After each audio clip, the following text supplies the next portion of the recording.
Sevimli dostlar, yaxshimisizlar? Radio to'lqinlar degan o'xchat Zubayda tursin. Bugun radiolardagi aziz do'stlarim bilan o'rtoqlashmoqchi bo'lgan temam muhabbat zati nemish xususlashib ketadi.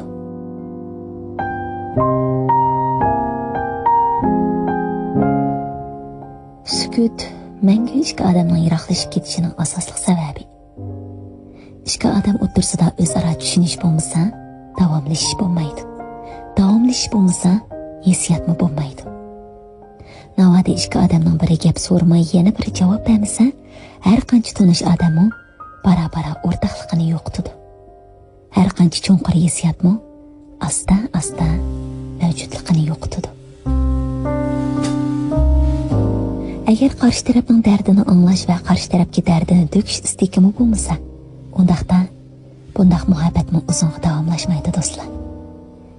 Agar bir odamni intayin muhim deb bilsangiz, undaqda qarshi tarafdan gap so'zingizni ayamang. Deyishga tegishli gapni cho'qimdan, hargizmi ichimdagini tab degandek sukut turib paranglashib bo'lganda ondan o'zaro tushunish fursati bo'ladi. Navada bir maydon muhabbatda ikki odamning hech qaysi bir-biriga yo'l qo'yishni bilmasa, undaqda muhabbat mayli qanchalik kuchli bo'lsin, hammani sustlashib ketadi do'stlar.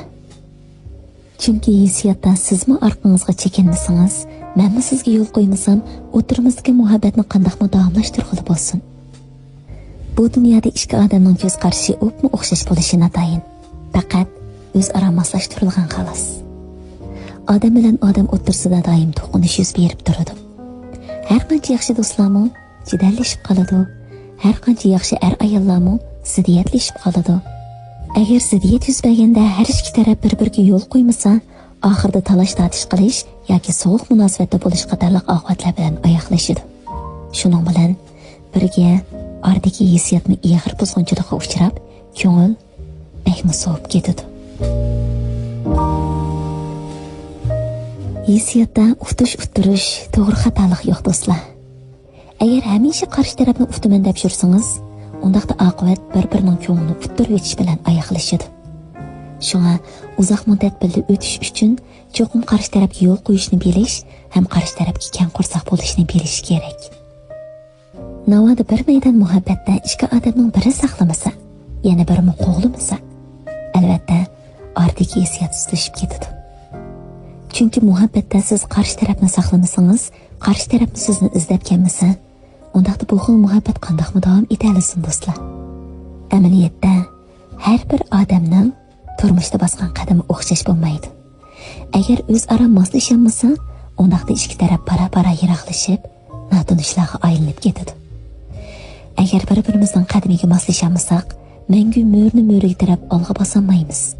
Farq bag'on sir cho'ngiydi, arliq bag'on sir yiroqlashib ketadi. Buning bilan hissiyotmi bag'on sir sustlashib ketadi. Qadrli do'stim, turmushda hamisha odam bilan odam o'rtasida nurg'ulg'an farqlar mavjud bo'lib turadi. Balkim bu farqlar sizlarning yashash muhitinglarning o'xshash bo'lmasligi, mijoz xarakteringlarning o'xshash bo'lmasligi va yoki jamiyatdagi o'rninglarning o'xshash bo'lmasligi sababidan kelib chiqishi mumkin.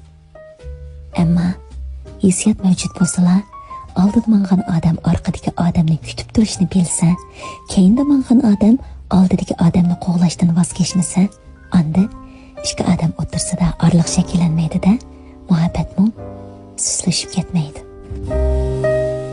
Shunga muhabbatni hammadan pek cho'ng biladigan biz, dal muhabbatlashgan vaqtimizda muhabbatimizni sustlashtirmaylik. Aksicha o'zaro yo'l qo'yishib, o'zaro hurmatlashib, o'zaro keng qursoq bo'lishib, bag'on siri ulg'aytib mangaylik. Bu muhabbat yonsinki, herkes o'shmasin do'stlar.